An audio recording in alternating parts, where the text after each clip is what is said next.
एक साधारण कपास व्यापारी मुंबई की शहर में ऐसा खेल शुरू करता है जिसने पूरे शहर की किस्मत बदल दी। पैसा, पावर, धोखा और बना हुआ एक साम्राज्य। आज हम देखने वाले हैं मक्का किंग की पूरी कहानी, जिसे देखकर आपका दिमाग हिल जाएगा।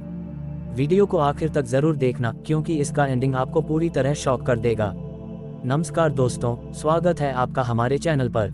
आज हम एक्सप्लेन करने वाले हैं Amazon प्राइम की धमाकेदार crime drama series entity TV show मक्का king 2026 Indian crime drama series. ये कहानी है 1960 के बॉम्बे की, जहां गरीब लोग 2 वक्त की रोटी के लिए संघर्ष कर रहे थे और अमीर लोग पैसों के खेल से और अमीर बन रहे थे। लेकिन उसी समय एक आदमी आता है जो गैम्बलिंग के खेल को आम लोगों तक पहुंचा देता है और बन जाता है मक्का किंग। सीरीज में मुख्य भूमिका निभाई है विजय वर्मा ने, जिन्होंने ब्रिज भट्टी का किरदार निभाया है। तो चलिए शुरू करते हैं। स्टोरी शुरू होती है 1960 के बॉम्बे से। उस समय बॉम्बे सपनों का शहर था, लेकिन उन सपनों की कीमत बहुत बड़ी थी। हमारी मुलाकात होती है ब्रिज भट्टी से, एक साधारण कॉटन ट्रेडर। वो बहुत चालाक और समझदार होता है, लेकिन गरीब। उसे सिर्फ पैसा नहीं चाहिए होता, उसे समाज में इज्जत चाहिए होती है। ब्रिज रोज मार्केट में काम करता है। वो देखता है कि बड़े व्यापारी सिर्फ नंबरों के खेल से लाखों रुपए कमा रहे हैं, जबकि आम आदमी हमेशा गरीब ही रहता है। तभी उसके दिमाग में एक आइडिया आता है, अगर इस खेल को आम लोगों तक पहुंचा दिया जाए तो। और यहीं से शुरू होता है मक्का। शुरुआत में लोग उस पर भरोसा नहीं करते, क्योंकि ये खेल इल्लीगल होता है। पुलिस का डर, गुंडों का दबाव और धोखे का खतरा। लेकिन ब्रिज एक नियम बनाता है, मक्का में चीटिंग नहीं होगी। यही बात उसे बाकी लोगों से अलग बनाती है। धीरे धीरे लोग उस पर भरोसा करने लगते हैं। अब थोड़ा समझते हैं कि आखिर मक्का होता क्या है। उस समय कॉटन मार्केट के रेट्स के आधार पर बैटिंग की जाती थी। लोग कुछ नंबर चुनते थे, अगर उनका नंबर निकल गया तो उन्हें बहुत बड़ी रकम मिलती थी। पहले ये खेल सिर्फ अमीर लोगों के लिए था, लेकिन ब्रिज इसे आम लोगों तक पहुंचा देता है, और यही फैसला पूरे शहर की दिशा बदल देता है। अब ब्रिज का बिजनेस तेजी से बढ़ने लगता है। उसके पास हजारों लोग आने लगते हैं। हर दिन लाखों रुपए का लेन देन होने लगता है। लेकिन पैसा आता है तो दुश्मन भी आते हैं। एक तरफ लोकल गैंगस्टर्स, दूसरी तरफ पॉलिटिशियंस और तीसरी तरफ पुलिस। सबको ब्रिज के एम्पायर में हिस्सा चाहिए होता है। तभी एंट्री होती है लाजी भाई की। वो ब्रिज को वार्निंग देता है, बॉम्बे में राजा सिर्फ एक होता है। लेकिन ब्रिज पीछे नहीं हटता, क्योंकि अब उसे पावर की आदत हो चुकी होती है। यहीं से सीरीज में अंडरवर्ल्ड, पॉलिटिक्स और करप्शन का खेल शुरू हो जाता है। ब्रिज की जिंदगी में सिर्फ पैसा नहीं होता।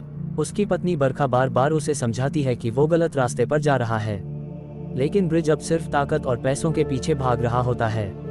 धीरे धीरे उसका परिवार टूटने लगता है। उसका बेटा उससे दूर होने लगता है। उसकी पत्नी अंदर से टूट जाती है। सीरीज बहुत खूबसूरती से दिखाती है कि जब इंसान पावर के पीछे भागता है तो सबसे पहले अपना परिवार खो देता है। अब मटका का खेल पूरे बॉम्बे में फैल चुका होता है। गरीब लोग उम्मीद लेकर पैसे लगाते हैं। कुछ जीतते हैं, लेकिन ज्यादातर लोग सब कुछ हार जाते हैं। सीरीज यहाँ गैम्बलिंग की डार्क रियलिटी दिखाती है।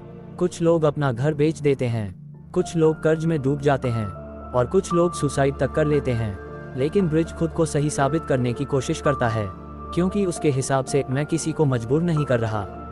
यही बात उसके कैरेक्टर को ग्रे बनाती है। वो पूरी तरह विलन नहीं है, लेकिन हीरो भी नहीं। अब स्टोरी में एंट्री होती है गुलरुख की। वो बेहद स्मार्ट और मिस्टीरियस होती है। ब्रिज उसके करीब आने लगता है। दोनों के बीच इमोशनल कनेक्शन बनने लगता है, लेकिन यही रिश्ता आगे जाकर उसकी जिंदगी में और केओस पैदा करता है। उसकी पत्नी बरखा अंदर से टूटने लगती है। फैमिली पूरी तरह बिखरने लगती है। यहीं से सीरीज का इमोशनल ड्रामा और भी स्ट्रॉन्ग हो जाता है। अब पुलिस डिपार्टमेंट को समझ आता है कि ब्रिज सिर्फ एक छोटा गैम्बलर नहीं रहा, वो अब पूरे शहर को इन्फ्लुएंस कर रहा है। उस पर कई बार रेड पड़ती है। उसे अरेस्ट करने की कोशिश होती है, लेकिन हर बार ब्रिज सिस्टम को मैनिपुलेट कर देता है, क्योंकि उसके पास पैसा है, कनेक्शंस हैं और लोगों का सपोर्ट भी। एक सीन में तो पुलिस स्टेशन के अंदर ही मटका शुरू हो जाता है, और यही सीन पूरी सीरीज का सबसे आइकॉनिक मोमेंट बन जाता है। ये दिखाता है कि अब ब्रिज कितना पावरफुल हो चुका है, लेकिन हर साम्राज्य का अंत होता है। अब ब्रिज के अपने लोग ही उसके खिलाफ होने लगते हैं। उसके सबसे करीबी लोग उसे धोखा देने लगते हैं, क्योंकि अंडरवर्ल्ड में लॉयल्टी ज्यादा समय तक नहीं टिकती। वहाँ सिर्फ पैसे की कीमत होती है। उसके परिवार में प्रॉब्लम्स बढ़ने लगती हैं। उसका बेटा उसे स्वीकार नहीं करता। उसकी पत्नी उससे इमोशनली दूर हो जाती है, और पहली बार ब्रिज खुद को अकेला महसूस करता है। सीरीज के आखिरी एपिसोड्स में ब्रिज पूरी तरह मक्का किंग बन चुका होता है। उसका नाम पूरे बॉम्बे में मशहूर हो चुका होता है।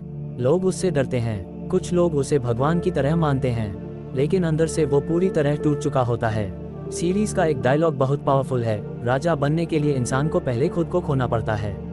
आखिर में ब्रिज को समझ आता है कि उसने पैसा तो बहुत कमाया, लेकिन जिंदगी की असली खुशी खो दी। एंडिंग में अगले सीजन के लिए बड़ा सेटअप छोड़ा जाता है, जिससे सीजन 2 के लिए एक्साइटमेंट और बढ़ जाती है। अगर रिव्यू की बात करें तो सीरीज की सबसे बड़ी ताकत उसका एटमॉस्फेयर है। 1960 बॉम्बे को बहुत रियलिस्टिक तरीके से दिखाया गया है। सिनेमाटोग्राफी शानदार है, बैकग्राउंड म्यूजिक बहुत इंटेंस है। विजय वर्मा ने ब्रिज भट्टी के किरदार में शानदार एक्टिंग की है। उनका काम लेकिन डेंजरस अंदाज काफ़ी पावरफुल लगता है। सीरीज में क्राइम, पॉलिटिक्स, फैमिली ड्रामा और इमोशनल कॉन्फ्लिक्ट का बेहतरीन मिक्स देखने को मिलता है। हाँ, कुछ जगहों पर पेसिंग थोड़ी स्लो लगती है, लेकिन ओवरऑल ये एक शानदार क्राइम ड्रामा सीरीज है। ये सीरीज काफ़ी हद तक रियल लाइफ मटका कल्चर से इंस्पायर्ड है। 1960-70 के समय बॉम्बे में मटका गैम्बलिंग बहुत फेमस था, और उस समय कुछ लोगों ने इस बिजनेस से करोड़ों रुपए कमाए थे। सीरीज का ब्रिज भट्टी भले ही फिक्शनल कैरेक्टर हो, लेकिन उसकी कहानी में कई रियल लाइफ रेफरेंसेस देखने को मिलते हैं। एंडिंग में हमें दिखाया जाता है कि ब्रिज अभी भी इस गेम से बाहर नहीं निकला है।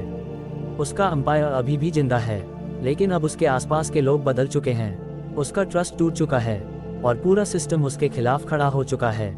यानी सीजन 2 में हमें और बड़ा वो देखने को मिल सकता है। पावर वीज फैमिली, मनी वीज मोरालिटी, किंग वीज सिस्टम। तो दोस्तों, ये थी मटका किंग सीरीज की पूरी कहानी। अगर आपको ये वीडियो पसंद आया हो तो वीडियो को लाइक करें। कमेंट करके बताएं कि आपको इस सीरीज का कौन सा सीन सबसे ज़्यादा पसंद आया। और ऐसे ही मूवी और वेब सीरीज एक्सप्लेन वीडियोस के लिए चैनल को सब्सक्राइब करना मत भूलना। मैं मिलूंगा आपसे अगले धमाकेदार एक्सप्लेन वीडियो में। तब तक बाय।